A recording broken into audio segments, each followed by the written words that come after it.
would like to acknowledge that we are located on Treaty 4, 6, 7, 8, and 10 territories, the traveling route, gathering place, and meeting grounds for Indigenous peoples whose histories, languages, cultures, and traditions continue to influence our vibrant community. We are grateful for the traditional knowledge keepers and elders who are still with us today and those who have gone before us. My name is Dixie, and I'd like to share with you a brief overview of our presentation. We will discuss the effects of racial segregation, a brief history of racism, racial blind spots, critical race theory, intersectionality, ally versus accomplice, and questions. And just a quick disclaimer, our presentation might encourage you to challenge your identity. It also contains strong language which may be offensive to some audiences and may be inappropriate for children. Now we ask that you stop and ponder which of these dolls looks like you. The doll test is a psychological experiment that was designed by Kenneth and Mamie Clark in the 1940s to test the effects of prejudice, discrimination, and racial segregation on African American children. We now invite you to enjoy a 2015 recreation of the doll test. Quale è cattiva?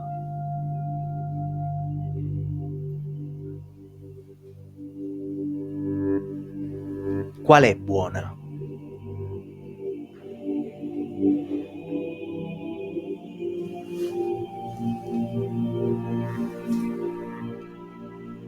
Lei, Perché è buona? perché ha gli occhi celesti. Quale è cattiva?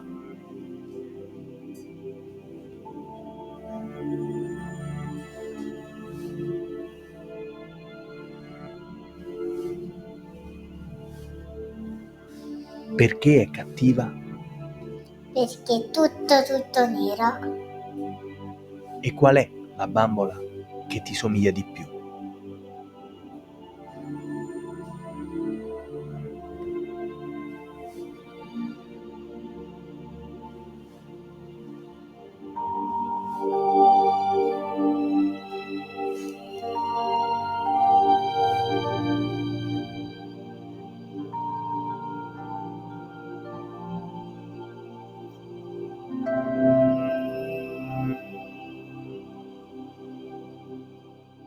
According to Sensoy and D'Angelo, ancient societies did not divide people into racial categories. When the United States was formed, their economy relied on the enslavement of African peoples and the displacement and genocide of indigenous peoples.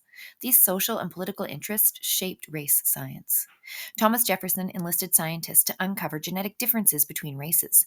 They ended up, quote unquote, proving a so called natural race hierarchy with the measurement of skulls, and used this information to perpetuate the idea that white people are more intelligent. We have another question for you. Do you have a racism blind spot? A racism blind spot is when our unconscious mind naturally categorizes and makes assumptions. It creates blind spots, unconscious biases that narrow our vision and potentially influence our behaviors. It is now time for the interactive component of our presentation. I encourage you to pause the video and take part in part 1 and part 2 of this interaction. On your left-hand side is the QR code that you should follow to take this Harvard Implicit Association test to check your blind spot. And on the right-hand side is part 2, recording those results in an online survey. And even though the IAT test requires an aggregate of results for accuracy, we still believe this experience will be valuable. Hi, my name is April. When we talk about racism, it's important to understand a concept called critical race theory. This framework was developed in the 80s by legal scholars and helps us understand how structural racial disparities oppress minorities and how our laws and policies continue to apply the oppression today. It condemns the idea that racism is a normal part of society and makes us think about racism as systemic, not individual. It draws our attention to how laws and social structures that are supposed to be neutral can actually support racial disparities. Areas where we can see systematic racism built into the context of society include the distribution of wealth, data around incarceration. It's reflected in our representation of our leaders, and it's evident in education. Some might question whether systemic racism exists in present-day society. So let's take a look at some examples where racial disparity has been part of the foundational elements of our country, as well as its current representations. Indigenous people have lived on North America for thousands of years. Yet, the British believed that they could come claim the land as their own and its inhabitants as their subjects because of the doctrine of discovery. The doctrine of discovery is a document where European colonizers believed they had God-given rights to inhabit and claim ownership of other lands. It held the idea that European people, culture, and religion was superior to all others, and so they could impose colonial laws on Indigenous people. After colonization, Indigenous people were segregated to reserves, which still exist today. The reserves were usually far away from prime land and hunting areas, and they did unfairly benefit European settlers. Indigenous people were required to have permission in order to leave a reserve. And although they were expected to farm it, they were not permitted to use the same tools as white people, nor were they permitted to sell their produce. The land could also be expropriated at any time, a concept that continues to be reaffirmed in the 2014 Supreme Court ruling between the Tsilhqot'in and British Columbia. Other issues we're familiar with today would be residential school, the 60s scoop, the continuous battle for safe drinking water. These are all present-era examples of disparity. The Indian Act is another example. It's a piece of federal policy that has authority over a specific people group. And it has some really disturbing articles. From 1927, for example, it says the government will decide where an individual person can seek entertainment, and they specifically reference pool halls. But in the most recent revision of the Indian Act in 1985, the policy is still there. Regarding health care, a 5-year-old by the name of Jordan died in hospital while waiting for the provincial and federal governments to agree on who would financially be responsible for his care. Because of that, the Jordan's principle came into existence. It ensures that a child's well-being will never be disregarded due to levels of avoiding responsibility on behalf of the government. However, as the previous slides explained, critical race theory aims to draw attention to the fact that some policy that is intended to be neutral or bring equality can actually be harmful.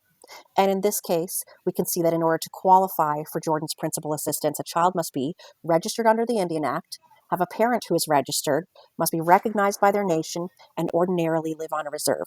So, unfortunately, due to expatriation efforts, there are a number of Indigenous people who don't have status today and are therefore ineligible to receive this support. And it's not a standalone circumstance. In 2016, the Canadian Human Rights Tribunal found the federal government guilty of discrimination against Indigenous children. They were found to have committed more than 90 violations and were ordered to pay $30 million. The government did announce that they were going to pay that money, but what they didn't say is that they fought it, they're being forced to pay it, and in fact, they were appealing it. When we look at kids in care, 90% of kids in government care in Manitoba are Indigenous. Out of the 50 childhood deaths that occurred in 2022 in Alberta while they were in government care, 82% of those kids were Indigenous. When we look at incarceration, 28% of incarcerated people are Indigenous, 40% if we're talking about women. But Indigenous people only make up 4% of the population. So these are some examples of how institutional racism continues to be woven into the fabric of our society today. And I really want to be clear, I hope you find this appalling. An important part of critical race theory is valuing narratives. It's listening to the experiences of people who have felt oppression or been impacted by it.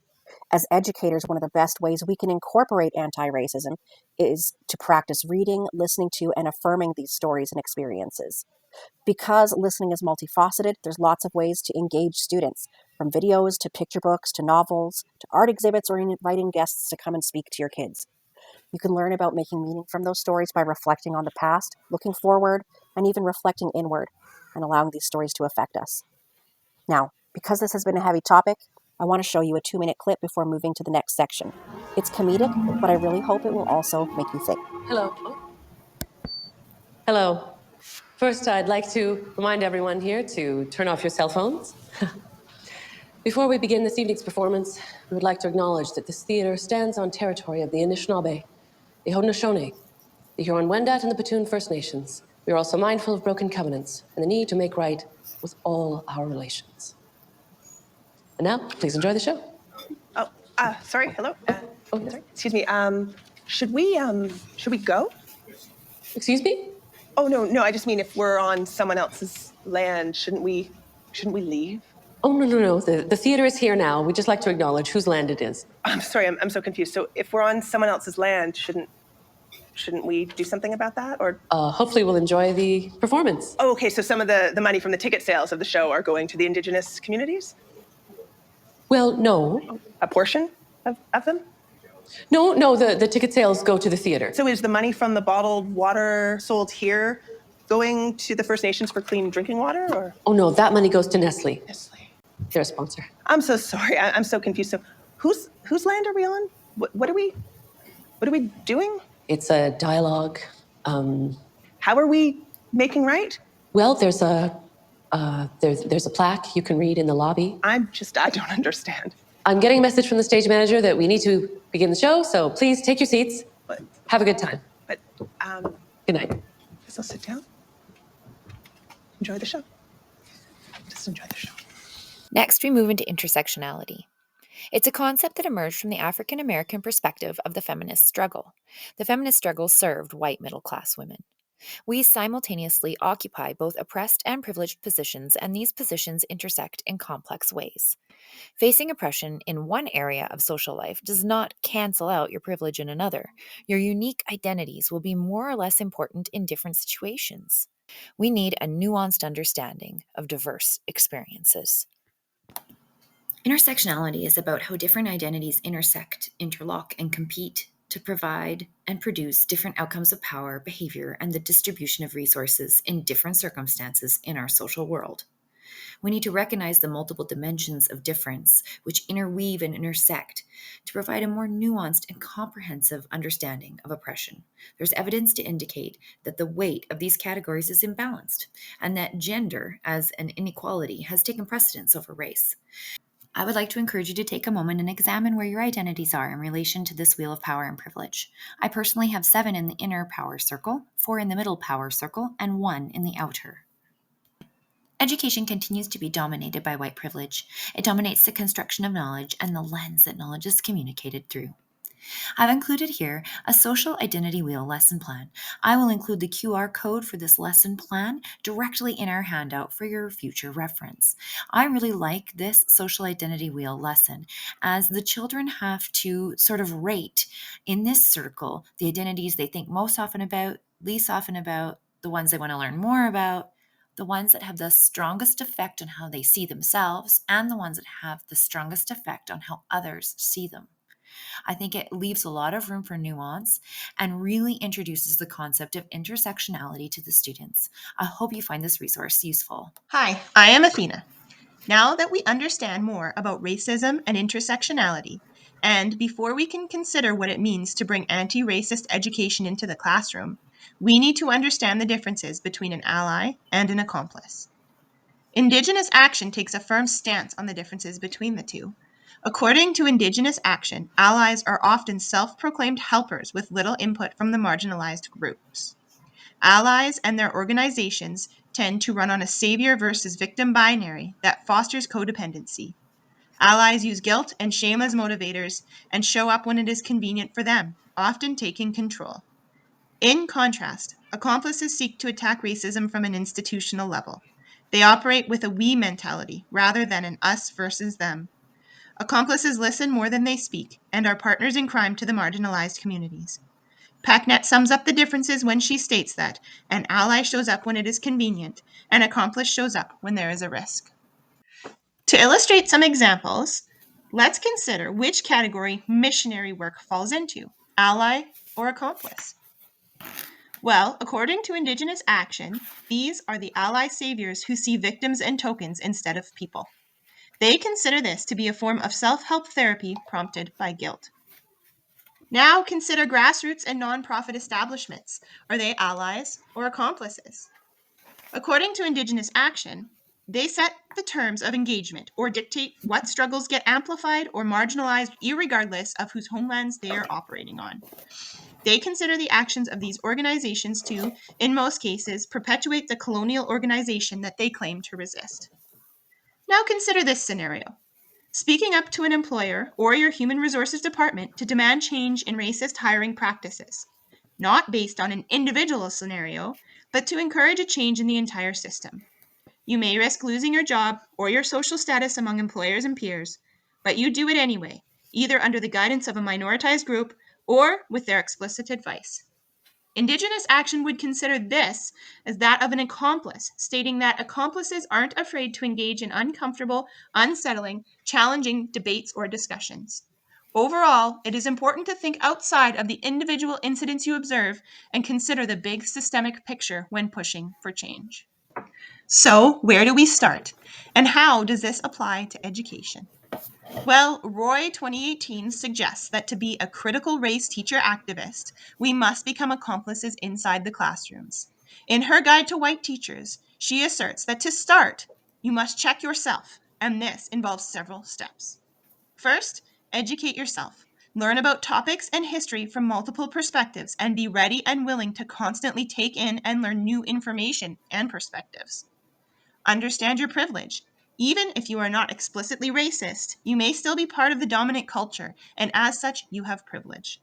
Critique the system, not the movement. Rather than making judgments on the type of protests marginalized groups perform, consider the background behind why that community expresses themselves in that way. Listen and believe. If you are white, you cannot deny the impact and reach of racism on peoples of color. Defer to the community. Be mindful when taking leadership roles. Amplify the narratives of marginalized groups rather than taking them over. Don't always take white privilege personally, but don't ignore it. We are all oppressed in ways, but consider the intersections of this oppression and the ways in which the system benefits white people regardless of other marginalized groups they might belong to. Beware of how your contributions are or are not recognized. Do not take the credit for change. Instead, find ways to recognize peoples of color for their contributions. Once you have checked yourself, Roy suggests you check your people. By this, she is referring to white people checking other white people. First, she suggests white people speak up. Speak up to racist jokes, remarks, and hiring practices. Focus on institutional change whenever possible. Focus on fixing the system, not the children and families of color. Educate others to disrupt and recognize how power works. Play the race card. A common accusation against peoples of color when they speak out against injustice. Make sure that you are speaking out too. And finally, create accomplice networks that focus on taking action through institutional and systemic change. As Francesca Ramsey states, from the perspective of a Black person, we need your help building this house, but you probably should listen so you know what to do first. So, to finish our discussion of allies and accomplices, consider this question. As pre-service teachers, what do you feel the answer is? These thought-provoking questions will be posted for discussion.